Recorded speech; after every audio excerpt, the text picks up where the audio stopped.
Hello friends, welcome to UGC EPG Pathshala. I, Dr. Taruna Bansal, Assistant Professor at the Department of Geography, Jamia Millia Islamia, will speak on man and environment relationship in geography, which is part of the paper Geographical Thought.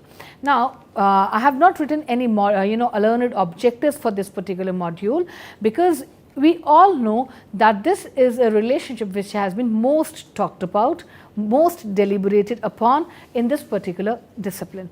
Now, if we start from its historical roots in the Greek scholarship, when Eratosthenes coined this term geography, we see that the word geography consists of two words, geo and graphy, which simply means description of the earth or earth's description. But what is needed to be looked upon is that how Eratosthenes perceived this discipline.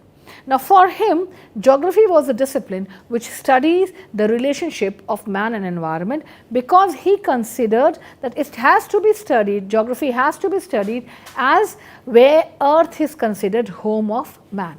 Similar definition of geography is seen when Beck in 1965 defines geography to understand earth as the home of man. So, you see, from Greek scholarship to the modern geography, the theme of man-environment relationship has been persisting, and it seems that it is still continuing.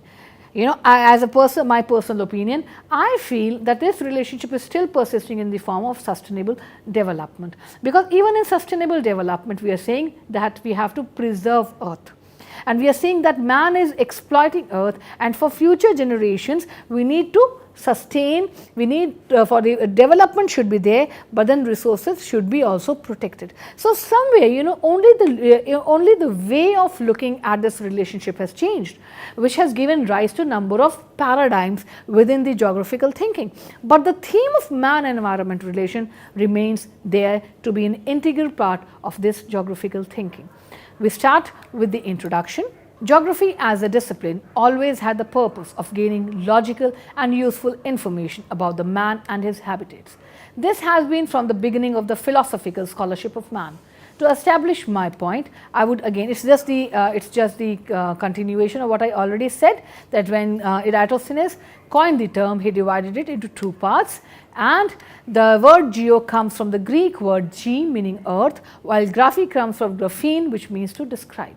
So, what is the purpose, or what is the context in which he coined this term? It is simply that the disciplines should study earth as the home of man. This sets the root for the theme of man-environment relationship within the geographical academia. The theme became so popularized that it still persists. The history of geographical ideas clearly depicts how through ages this relationship has been perceived, talked upon, and established as one of the focal themes of the geographical thinking. The whole idea is to get more and more logical and useful knowledge of human habitat and human spread over the earth.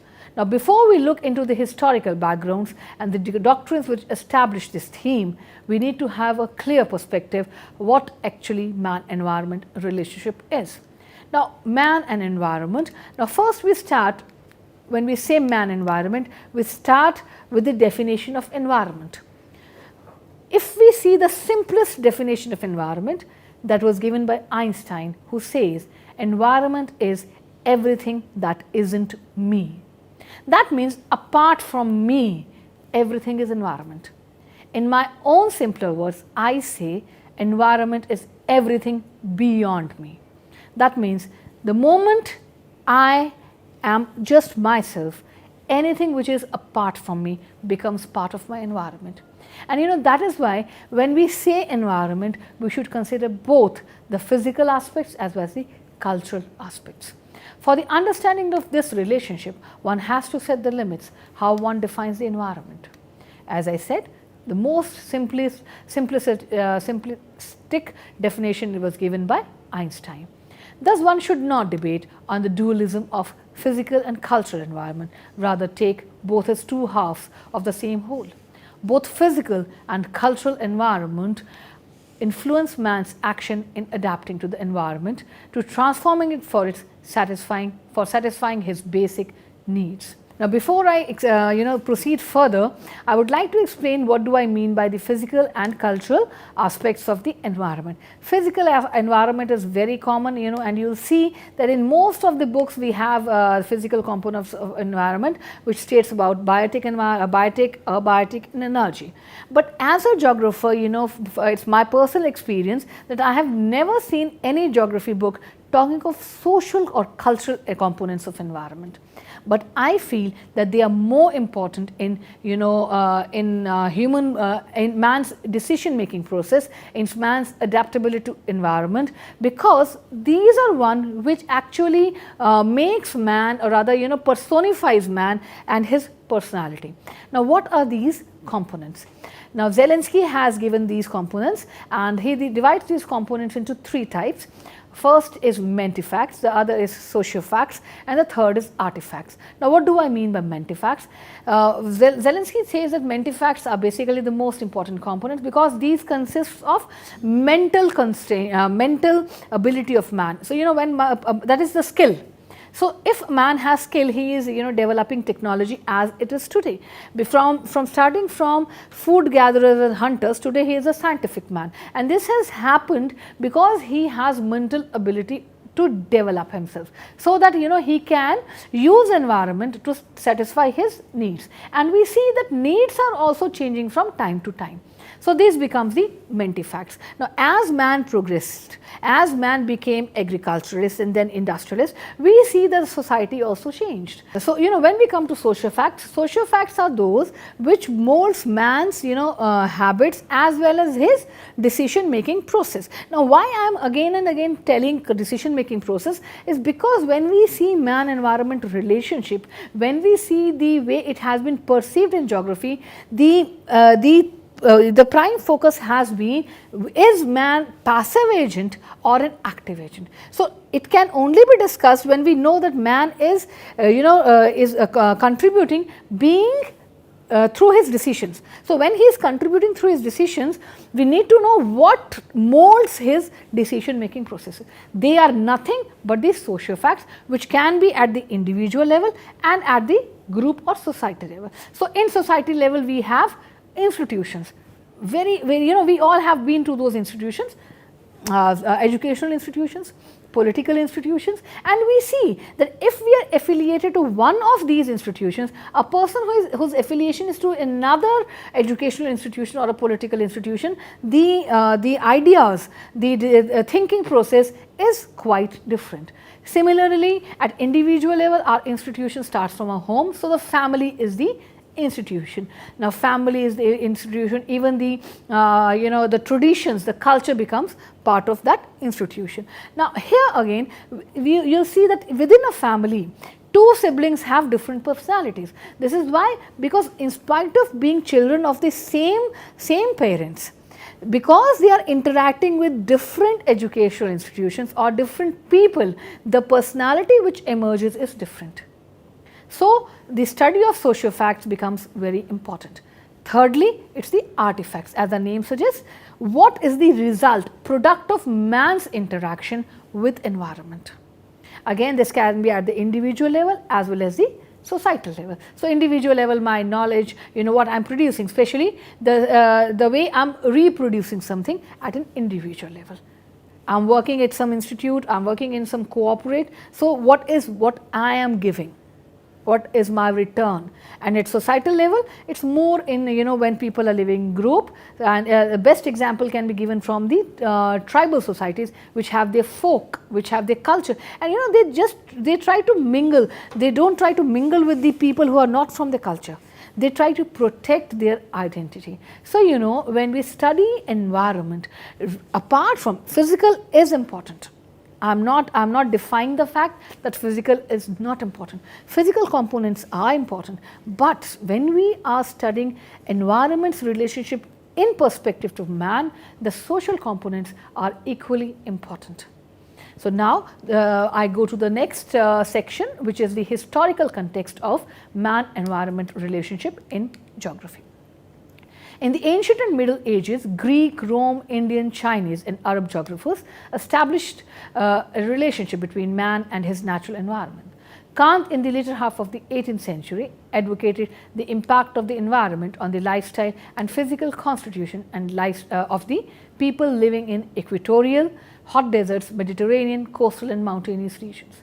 According to Kant, the inhabitants of torrid zone are exceptionally lazy and timid, while those living in Mediterranean region where we have mild temperatures, they are industrious, hardworking and progressive. The environmental causation continued throughout the 19th century.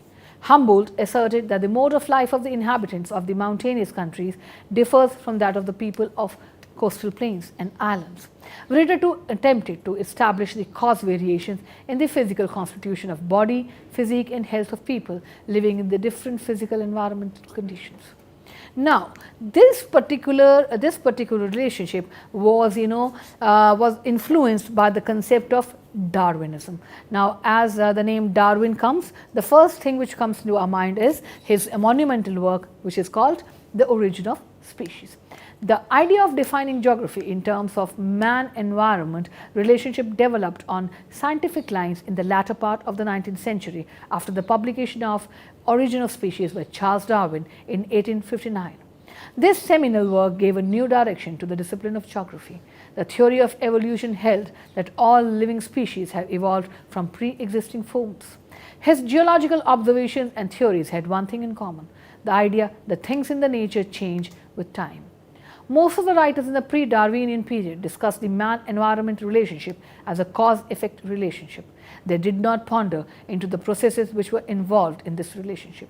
Ratzel, for the first time, took up this issue in the first volume of his work, Anthropogeography, which was published in 1882 and was later developed by his students Sempels and Dumoulin.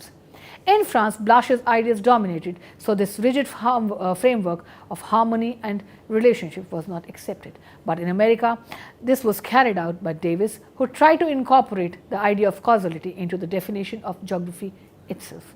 This notion was not accepted by many scholars, as they were of opinion that no study can be confined to the study of specific relationship. Moreover, this causal relationship provides an unsound methodological approach, as the intensity of the influence of environment becomes a major problem. Flaw was deeply influenced by Darwinism and opined that the man-environment relationship should be studied from this physiological point of view while delineating human regions. He applies Darwin's ideas of natural selection through environmental influence to human groups. Huntington too looked into this theme and applied it to human population while studying it at global level. Taylor investigated this idea in his studies, which were on race, population, states and cities. He concluded that these are directly influenced by environmental factors, as their developments over time is regulated by these conditions. The biggest contribution of Darwinism in geography is in establishing man's place in nature, and at the same time this makes the study of man a scientific learning. So we see, when we study man-environment relationship, the concept of Darwinism has been a lot, and it has been incorporated in different concepts given by a number of scholars over the period of time, which says, the biggest, as I said, the biggest contribution being that before Darwin's book, before this concept of Darwinism came into geography, we were studying just man and environment, a relationship between man and environment. Now here one thing needs to be thought about. When we say man-environment relationship, we are somewhere, isolating man from environment. Now, it has to be pondered on. If we talk of environment, man is part of environment. Then why do we need to study man separately? But interestingly, when we study geography as the study of earth as home of man, we put man at a higher position.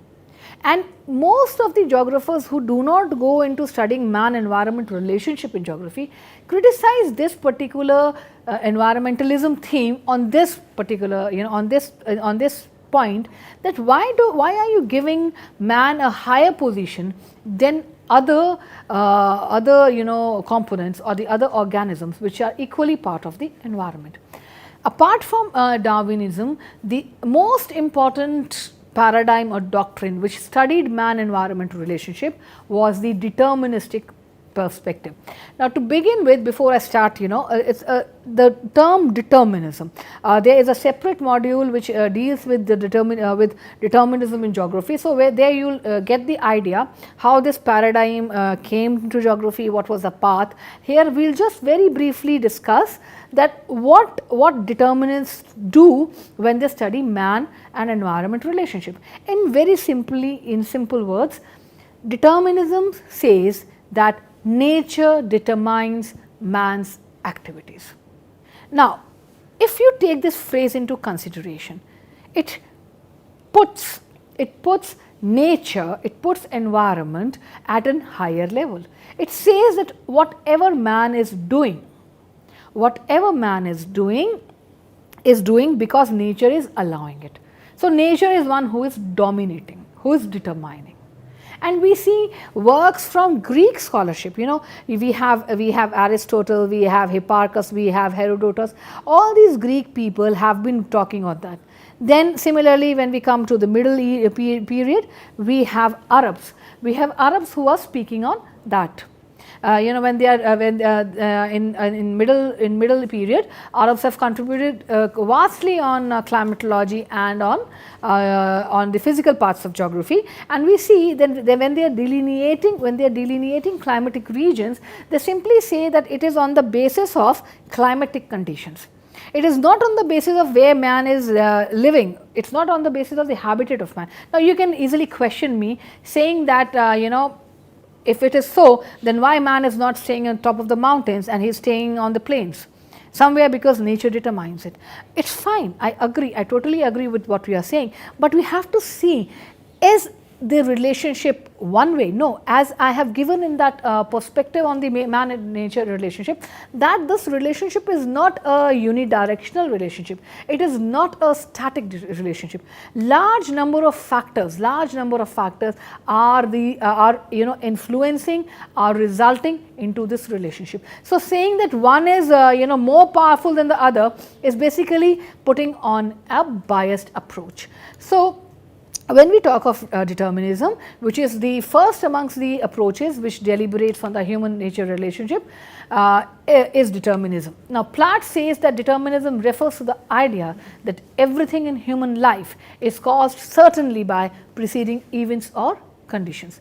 The primary initial source of determinists for an explanation was the physical environment, and the theoretical order was centered on the belief that human activity was solely regulated and controlled by their environment. Now, determinism as a paradigm has been one of the most significant beliefs and is still continued in one form or the other. Now, people said that determinism is over. But if you actually read the literature which is there in the entire history, the geographical philosophy, you will see that determinism persists. It has been re-examined, it has been redefined, it has been revised. But determinism, rather, I should say, again I would like to point out one thing, that in number of geography books, especially which are concentrating on geographical thought, you will see that the concept determinism or the terms determinism is being used synonym as environmentalism. But as geographer, we should not do this, because determinism talks only one aspect of man-environment relationship. In the paradigm of environmentalism, we consider all the paradigms or all the doctrines which become, and determinism is just one part of it. So, they are not synonyms, they are not identical, and here we are just talking of determinism. So, determinism simply says that we have to say that nature is dominant on the activities of man, and this is quite obvious when we see the difference in the natural environment, and that is why there is variations in human behavior in the different parts of the world. Now, this was which has been giving, a lot of literature is available, number of geographers have talked on this, but one thing which becomes very prominent is that here the determinists consider humans as a passive agent. So, when man becomes passive, that means the decision making process is totally controlled and determined by environment. But when you actually see the critique of determinism and the explanations given by determinists, they argue on 2 points. One, they have never said that other factors are not important. Maybe the interpretation of determinism has been somewhat misled, because it just says man is being controlled by nature. It is not relating anyway, it is not stating anyway that other factors are not important. Secondly, they are not saying that there are no variations. They are just trying to explain the man-environment relationship in a very simpler words, that here nature is active and man is passive. The perspective which I am talking about has been there, as I already mentioned, from Greeks to to Arabs, and we also find the hints of deterministic approach in the writings of Humboldt, Ritter, Ratzel, and especially in Semple and Huntington. So throughout the history, the deterministic perspective have been looked upon, and now we come to the second perspective, which looks at man-environment relationship, which is called the possibilism, the doctrine of possibilism. Now here, what these possibilists are trying to do, what this doctrine of possibilism is trying to explain, it is trying to explain the relationship of human being with the environment, but from a different viewpoint. It puts human at a higher level and regards it as an active agent. It is a principle which claims that environment provides opportunities, and because man is an economic man, he chooses from this possibilities. Now this was this particular concept was given by or rather propagated by French school under the leadership of Blache, but Faber was the one who coined this term possibilism, and in his work Geographical Introduction to History, which was published in 1932, he stated, again in quotes, there are no necessities, everywhere possibilities, and man as the master of these possibilities is the judge of their use. Now again, as you will see all the modules of geographical thought, you will see that we go back, we again and again, time and again we are referring back to the Greek philosophy. Now that I will just mention one thing, why is that important, is that geography as a discipline did not develop or did not become what we are studying today over time. Overnight. It is a process which has been continuing and is still continuing over decades and centuries.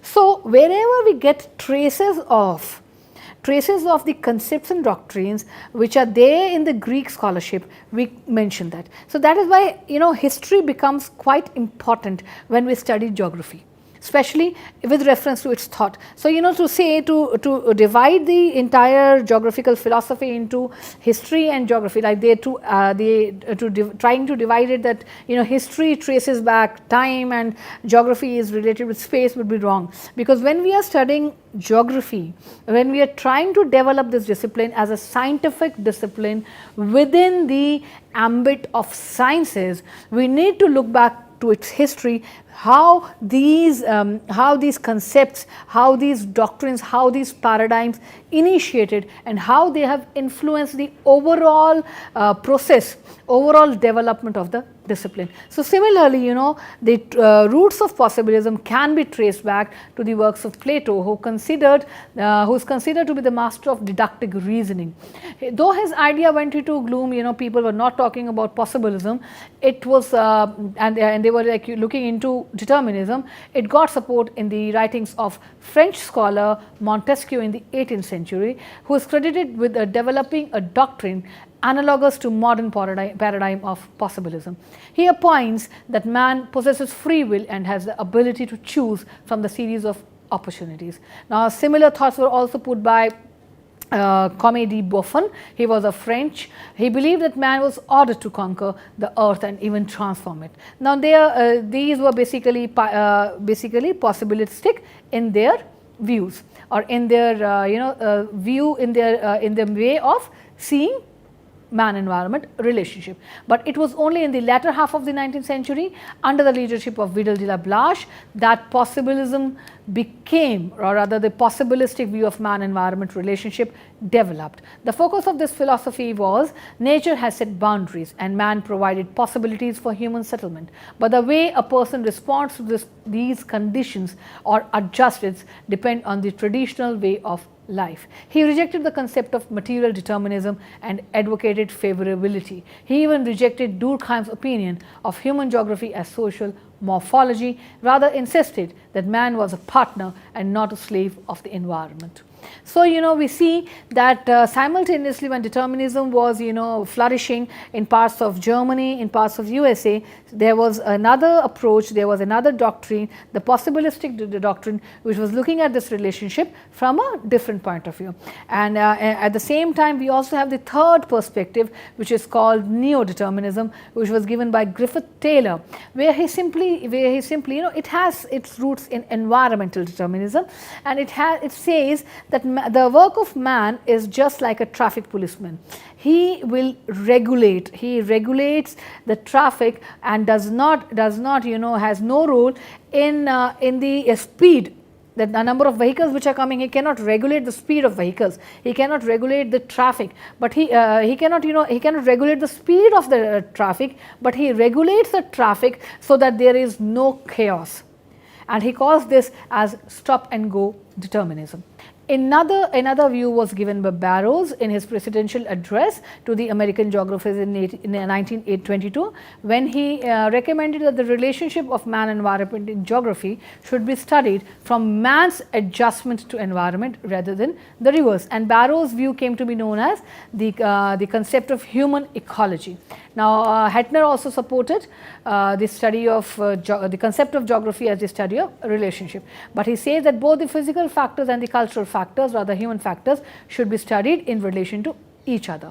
Another concept which talks of this relationship was put up by O.H.K. Speight in 1957, when he gave the concept of probabilism. The idea is that the physical environment does not specifically determine human activities, yet it gives some reactions to others. Now, apart from this, we also, when we talk of Darwinism in the initial state, we even need to talk about social Darwinism, which is there, which says about this relationship. Now, Speight, when he was talking of probabilism, he says human action was not set in the case of all or some kind of compulsion, but rather the balance of the possibilities. For example, there is a possibility that a person uses land in a different manner. The examples have been cited in the text, which is loaded along with this. So, you can look into the examples which actually says how these disciplines, how these doctrines have looked into the man-environment relationship. And I have discussed all these, especially determinism and possibilism, separately also in different modules, so that you can see how they became important paradigms in the geographical thinking.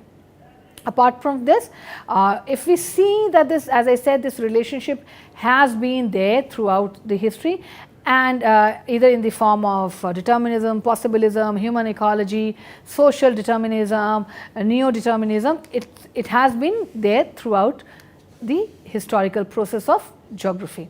And in recent times, we see that this particular relationship is being studied or understood through the perspective of sustainable development. The doctrine of sustainable development, now it says that it is based on the theme that development means meeting the ends of the present without compromising the ability of the future generations to meet their own needs. Now, this was said in the report which was given on the World Commission on Environment and Development in 1987.